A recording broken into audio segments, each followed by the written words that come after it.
ఎక్కడో పుట్టిన పిల్ల, ఎవరో తల్లిదండ్రులు అంత ప్రేమతో పెంచిన పిల్ల ఇంటి పేరు వదిలేసింది, వంశం వదిలేసింది, తన ఊరు వదిలేసింది, తన వారిని వదిలేసింది, తన తల్లిదండ్రులను వదిలేసింది, బంధువులను వదిలేసింది, స్నేహితులను వదిలేసింది.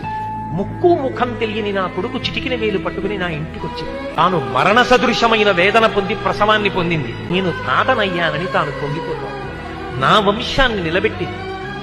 మా మామగారు బాగుండాలని కోరుకుంది, మా అత్తగారు బాగుండాలని కోరుకుంది. తాను నోము చేస్తే, వ్రతం చేస్తే నా భర్త దీర్ఘాయుష్మంతుడు కావాలని అడిగింది. నిద్ర లేచి మంగళసూత్రం కళ్ళకద్దుకుంటే మా ఆయన బాగుండాలని కోరుకుంది. నా కొరకు ఆమె ఏం అడగల. తన అత్తవారి కొరకు, పుట్టింటి కొరకు. ఆ పిచ్చి తల్లి ఎక్కడో పుట్టిన పిల్ల నా ఇంటికొచ్చి ఇన్ని చేసిందే, ఆ పిల్లగా నాకెక్కువ, నా కొడుకు ఎక్కువ అంటే ఆ పిల్లే నాకెక్కువ, నా కోడలే ఎక్కువ. అందుకే నా తండ్రి నీకు మామ, నా అన్న నీకు బావ, తండ్రితో సమానం. నా తమ్ముడు నీకు మరిది. ఇప్పుడే పుట్టకపోయినా నీకు 2 ఏళ్ల తర్వాత కొడుకు పుట్టినా నీకు కొడుకున్న దాంతో సమానం, ఇదిగొచ్చిన కొడుకుతో సమానం. మా అమ్మకి కొడుకు ఎంతో నీకు మరిదంతే, నీకు కొడుకుతో సమానం. ఇప్పుడు ఆయనకి చెందినవన్నీ ఆమెకు చెందినవైపోతున్నాయి.